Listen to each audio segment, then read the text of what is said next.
Saudar-vos com a paz e com a graça do Senhor e realmente poder-vos desafiar agora no resto deste dia para podermos entrar e mergulhar realmente na sua palavra sobre este tema no qual começamos já na semana passada, que aborda realmente o compromisso da igreja local. Nós falamos só...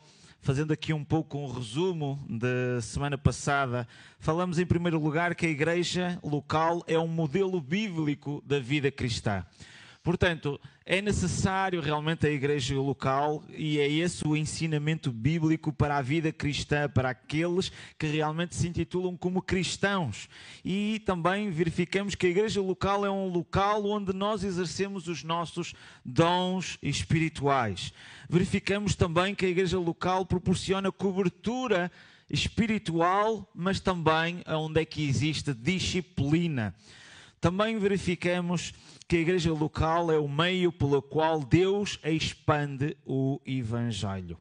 Também continuamos a analisar relativamente o fundamento do compromisso, onde verificamos aqui que a igreja é o corpo de Cristo, a igreja é a família de Deus, o propósito e o compromisso da igreja, onde analisamos que os cristãos, logo desde o início, eles preservavam na doutrina, na comunhão, no partir do pão e nas orações. Verificamos realmente esta importância deles se congregarem e tinham este compromisso de uma forma diária, estarem juntos.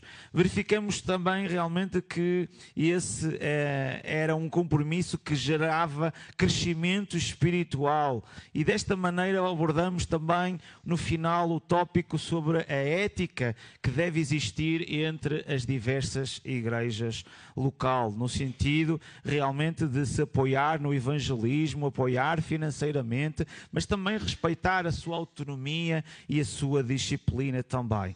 Desta forma, hoje nós vamos entrar num outro tema que realmente nos fala do compromisso no serviço. Eu penso que toda a gente já tem as folhinhas, portanto vamos hoje abordar 4 temas no qual nós, além do compromisso que temos com a igreja local, nós vemos que deve existir em nós um compromisso para servir. Muitos cristãos encaram realmente a igreja hoje em dia às vezes como um restaurante. Chegam, são servidos, às vezes reclamam do menu, onde dizem que o culto, ou a música, ou a pregação realmente às vezes não correu do seu agrado, e depois chegam a pagar a gorjeta, dar uma pequena gesto simbólico de oferta e vão-se embora. Mas Deus não nos chamou para sermos clientes espirituais.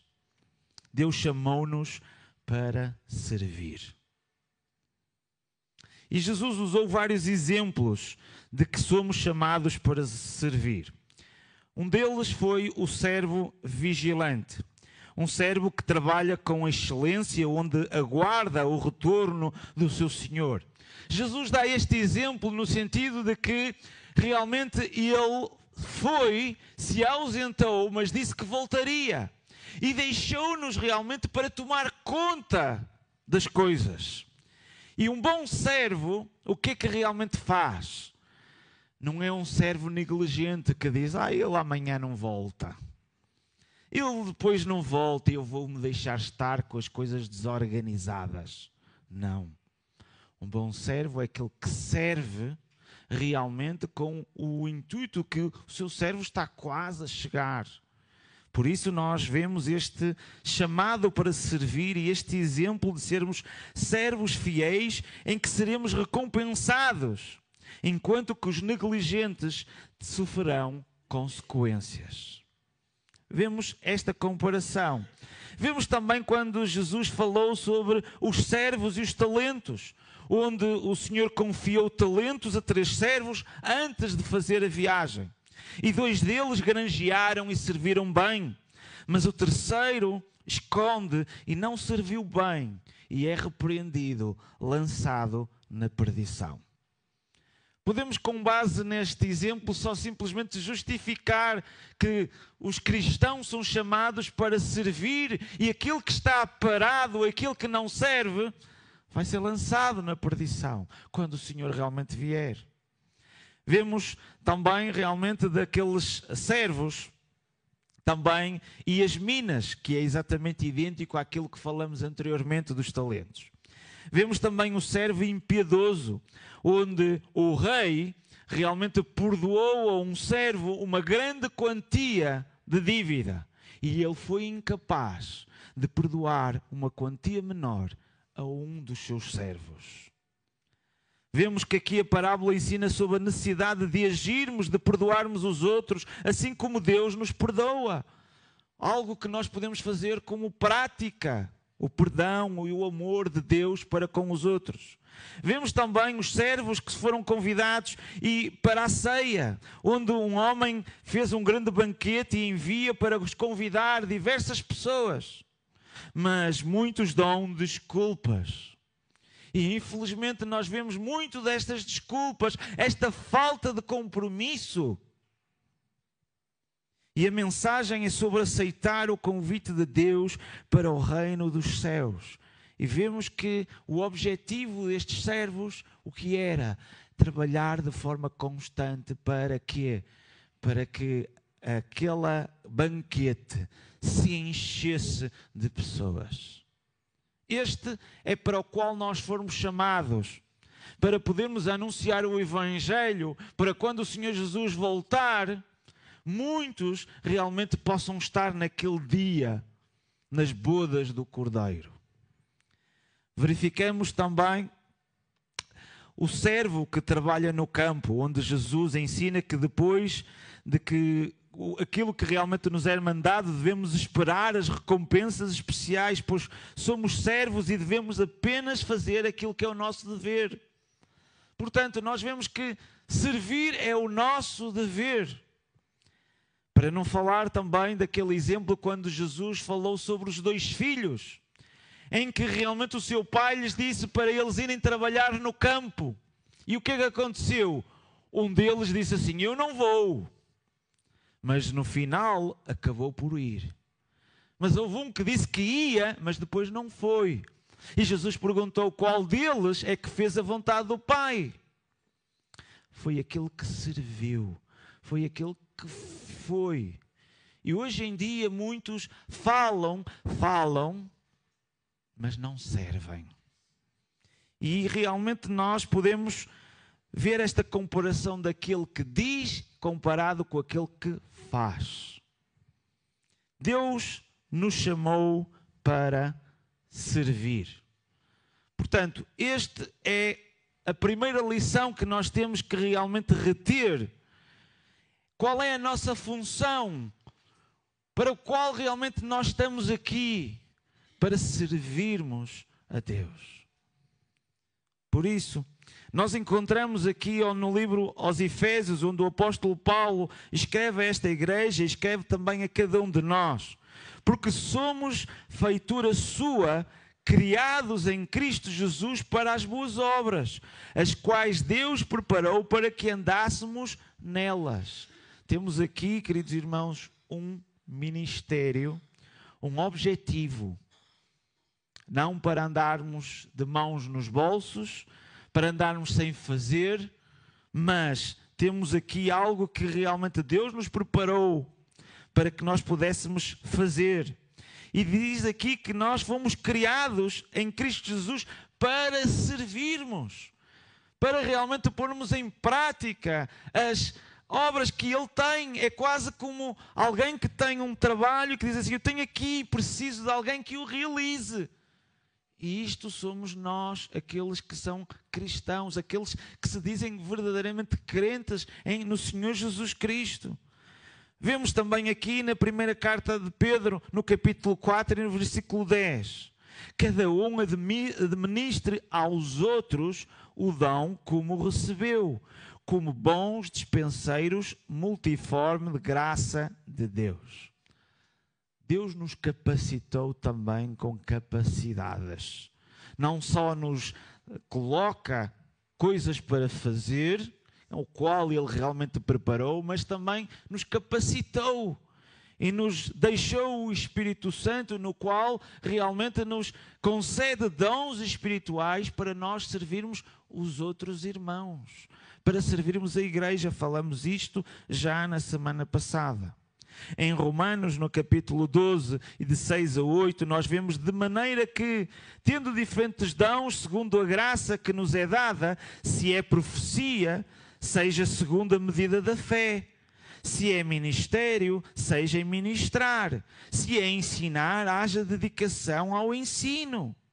Portanto, nós verificamos aqui que o apóstolo Paulo está a escrever aos romanos e a cada um de nós no sentido de dizer assim: o dom que realmente recebestes, faz-lo com excelência, pô-lo em prática, não o guardas. Por isso, realmente, nós vemos que Deus nos chamou para um ministério, para o serviço.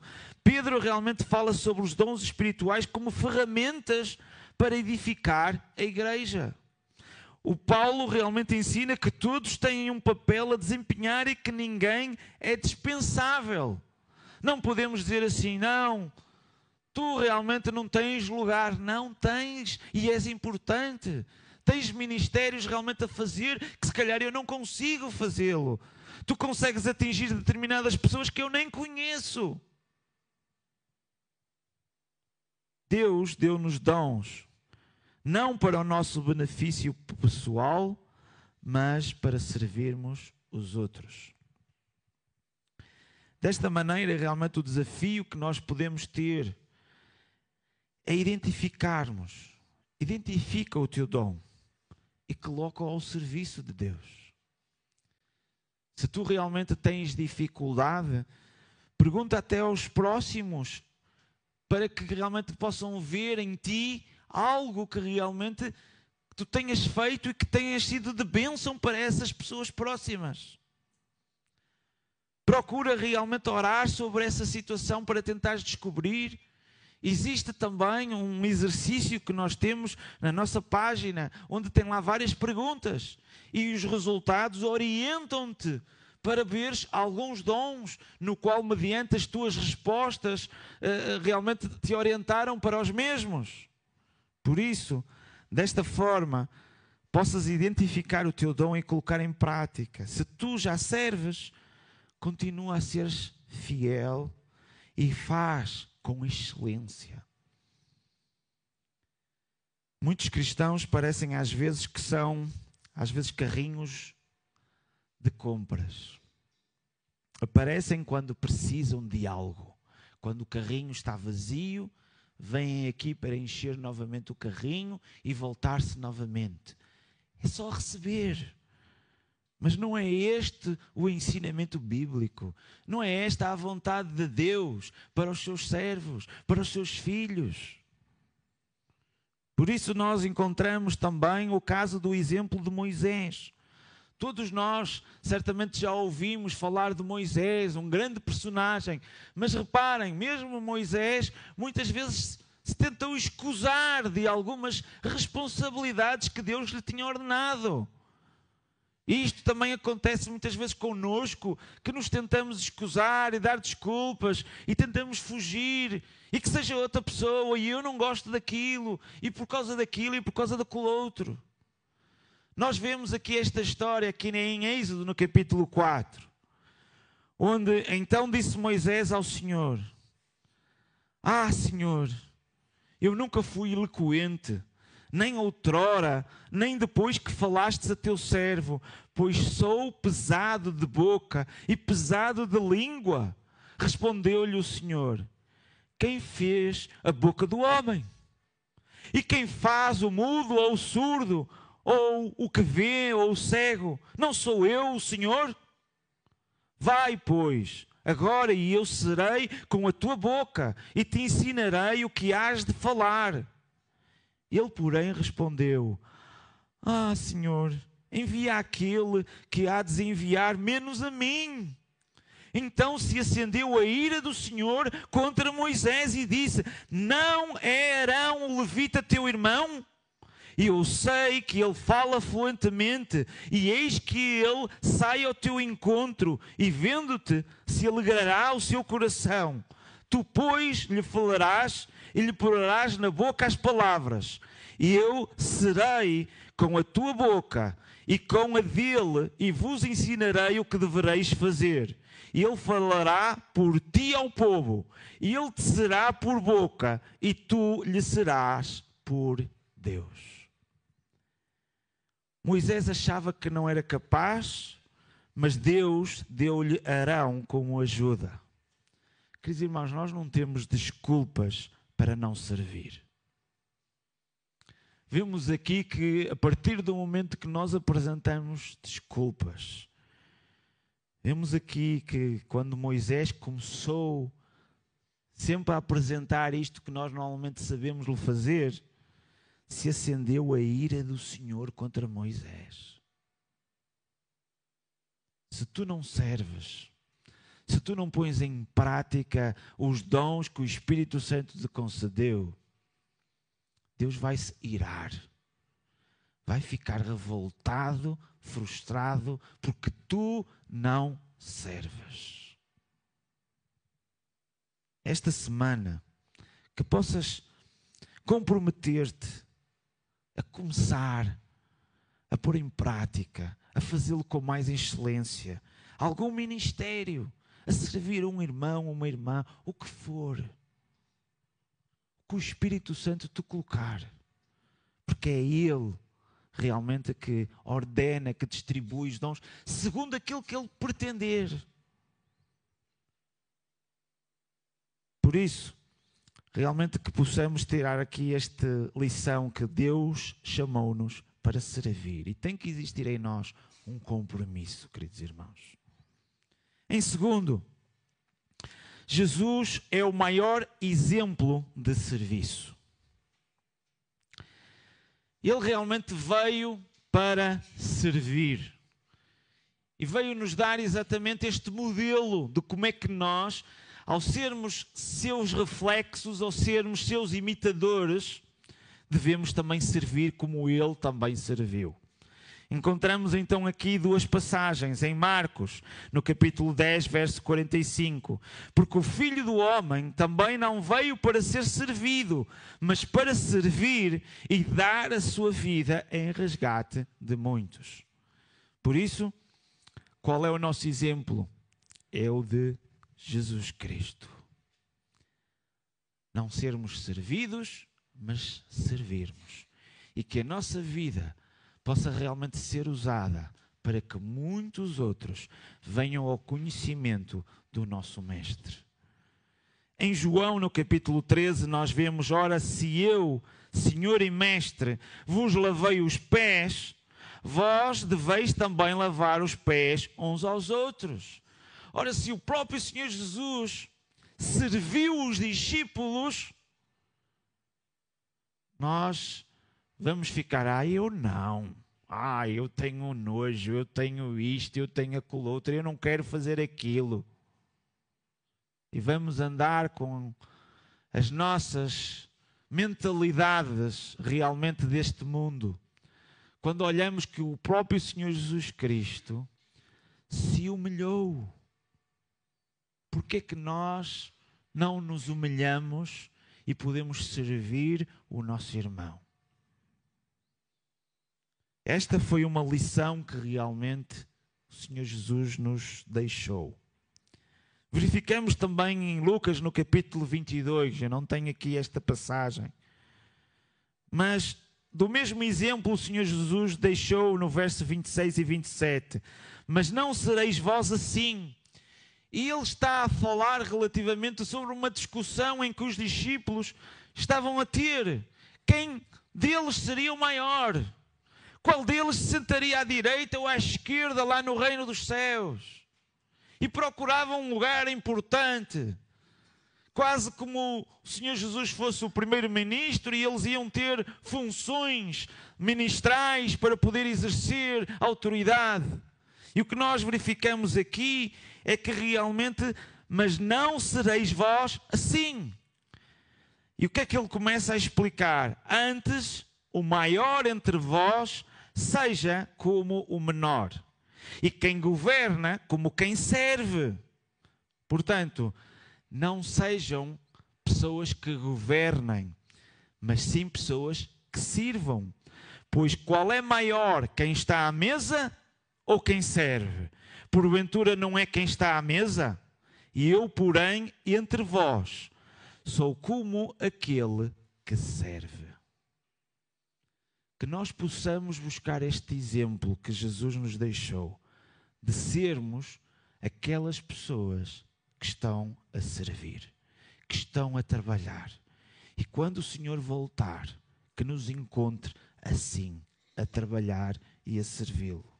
Por isso, Jesus, o próprio Deus, serviu humildemente, até mesmo lavando os pés aos discípulos. Se Jesus serviu, quem somos nós para não o fazermos? Lição. Nós possamos reter aqui que nunca vejas nenhuma função na igreja como pequena ou insignificante.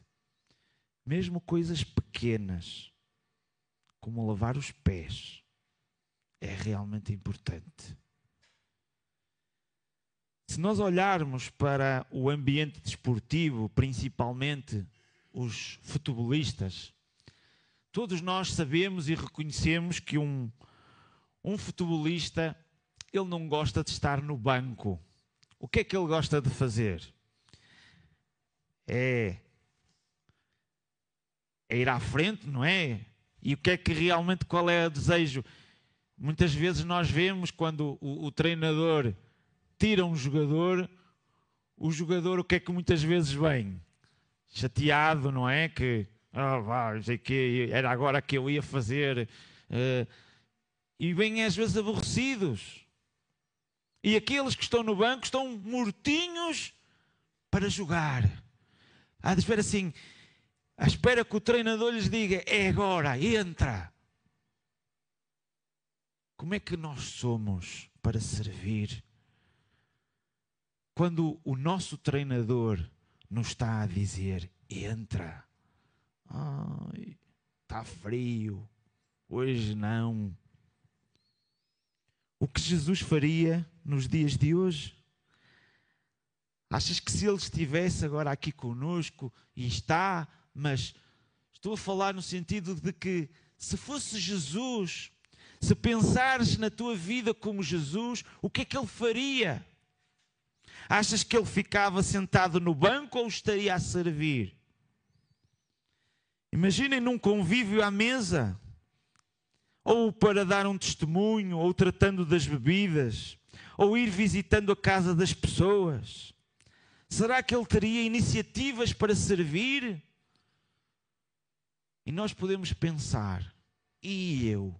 O que é que eu tenho feito? E tu? O que tens feito? Será que tens servido? Um bom exemplo que nós encontramos foi uma parábola que o Senhor Jesus falou, que é muito conhecida como o bom samaritano. Em Lucas, no capítulo 17, Lucas no capítulo 10 e de 27 a 37, nós vemos assim, Jesus disse, descia um homem de Jerusalém para Jericó e caiu na mão dos salteadores, os quais o despojaram e espancando-o, se retiraram, deixando-o meio morto.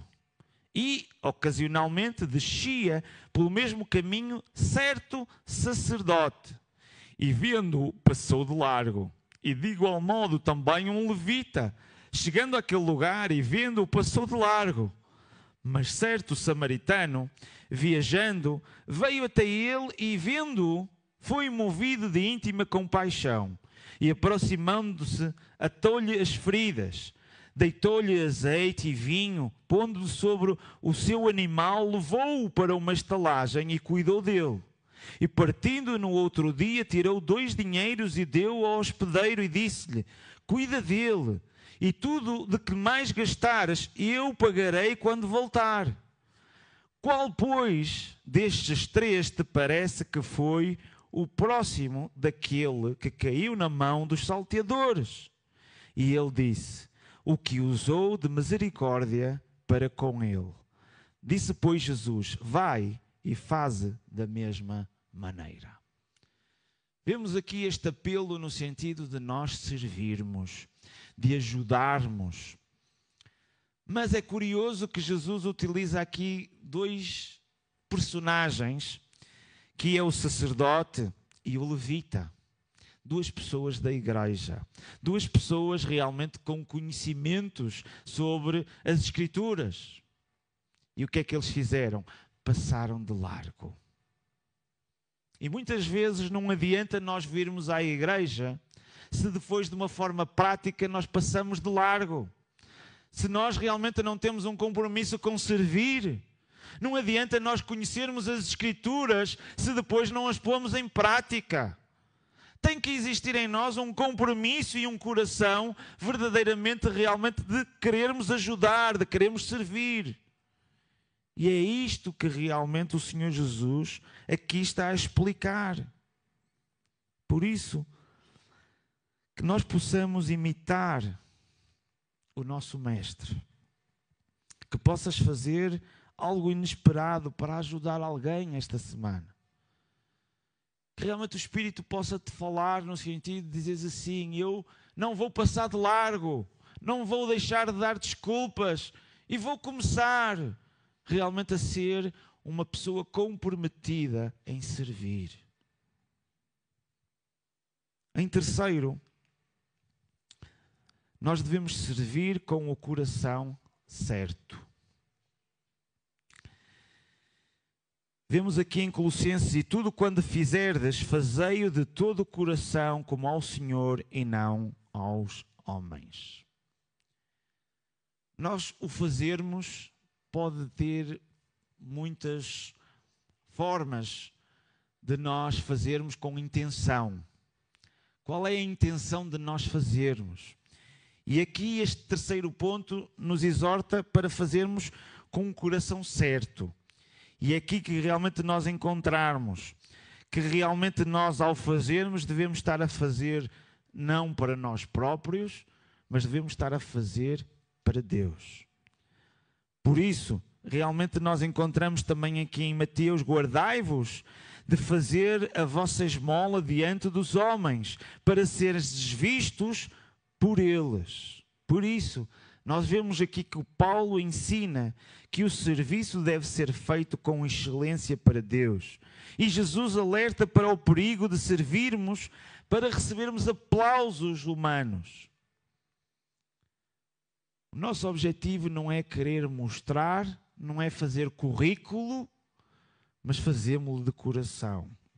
O verdadeiro serviço vem do coração e não busca reconhecimento. Somos exortados a servir com alegria, sem esperar elogios ou recompensas.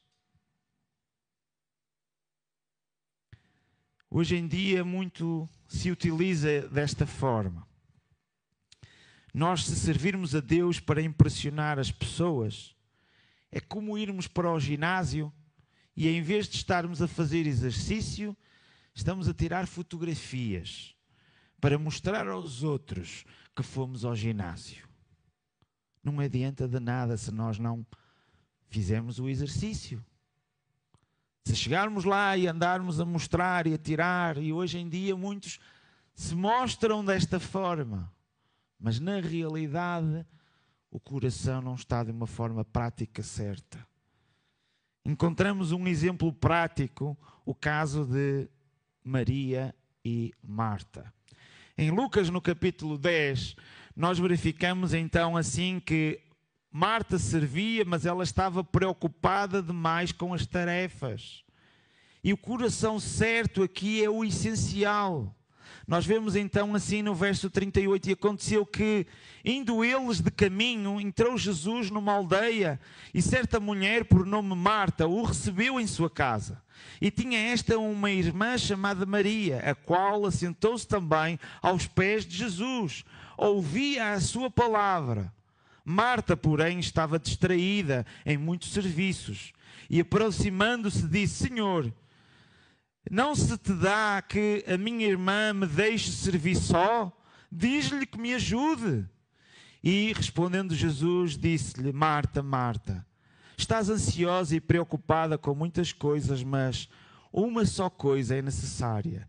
E Maria escolheu a boa parte, a qual não lhe será tirada.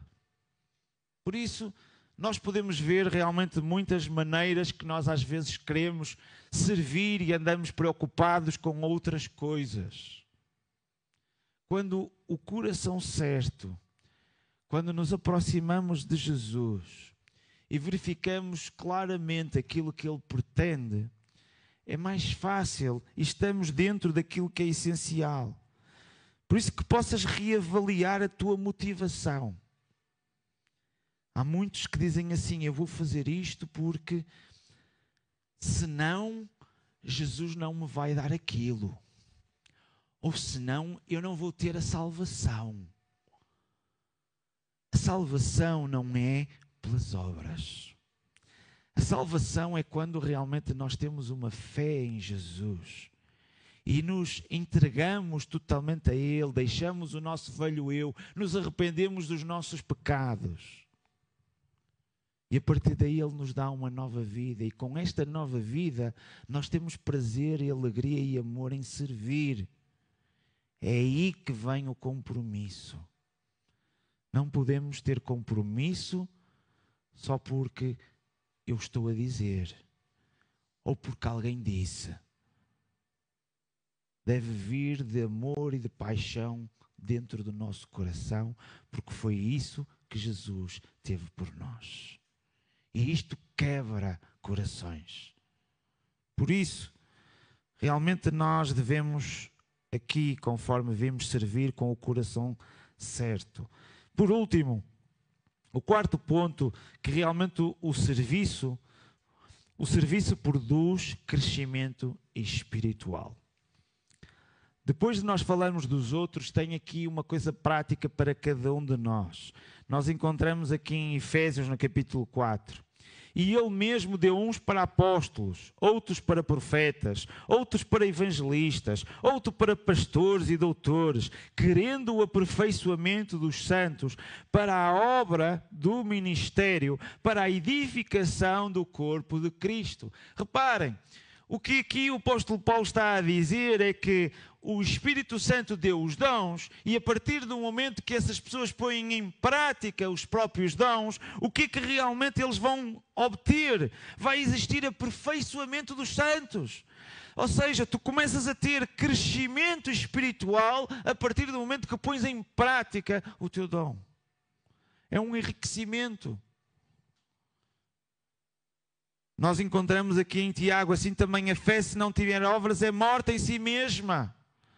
Se nós realmente dizemos que temos fé e não pomos em prática, a nossa fé realmente não tem valor. É porque significativamente lá dentro não existe nada. Quando nós temos verdadeiramente a fé, tem que existir esta paixão por servir o nosso Mestre. Por isso nós verificamos que é a mesma situação de uma pessoa que teve muita teoria, mas depois não tem prática. Imaginem alguém aprender a teoria musical e nunca tocar num instrumento. Para que a teoria? É morta em si mesma.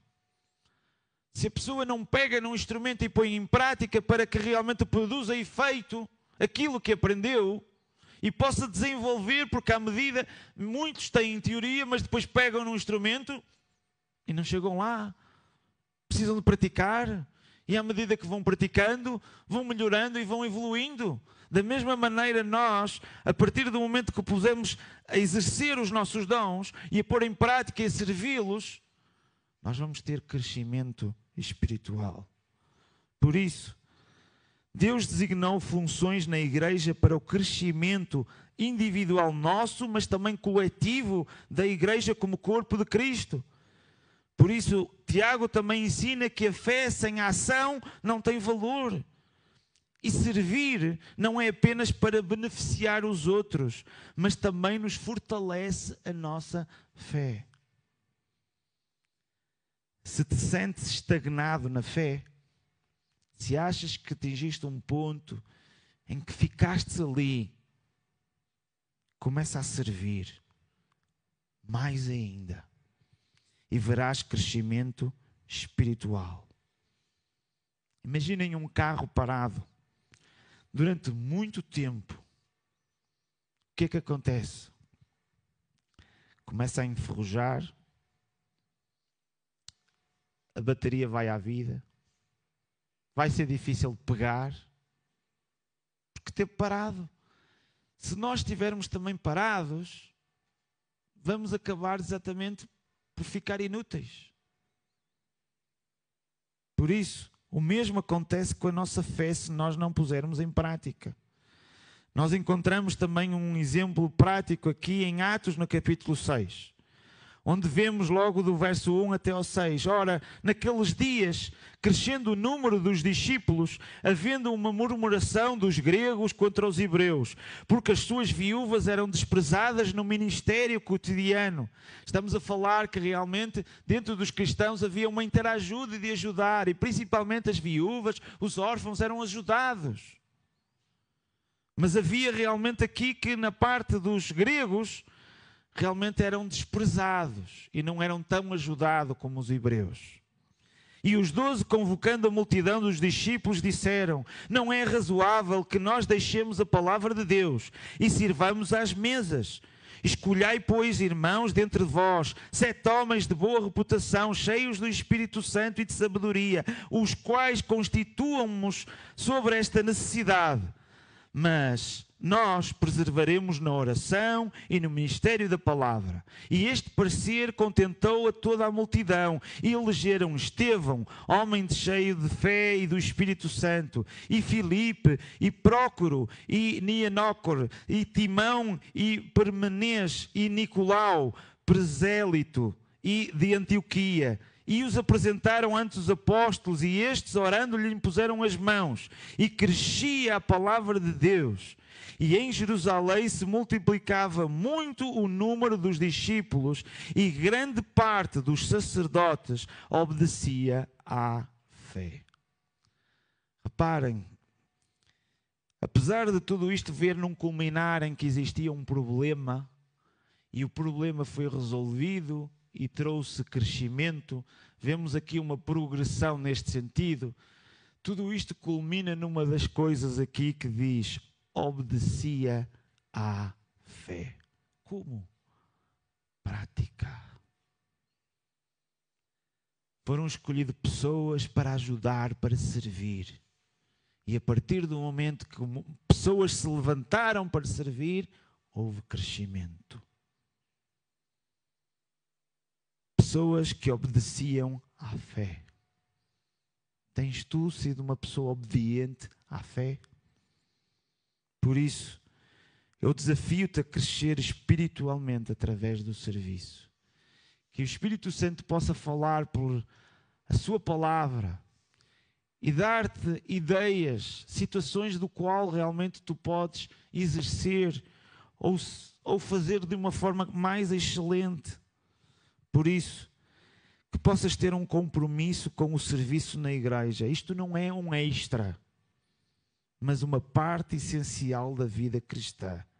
Deus chamou-te para servir. Jesus é o maior exemplo de serviço. Devemos servir com o coração certo e o serviço gera crescimento espiritual. E agora? Vais continuar no banco ou vais-te levantar para servir? Que o Senhor nos abençoe e possa realmente colocar em nós este compromisso para com o serviço. E desta maneira sermos desafiados a irmos mais além e que mais homens e mulheres se levantem realmente, porque a seara é grande e necessitamos de mais trabalhadores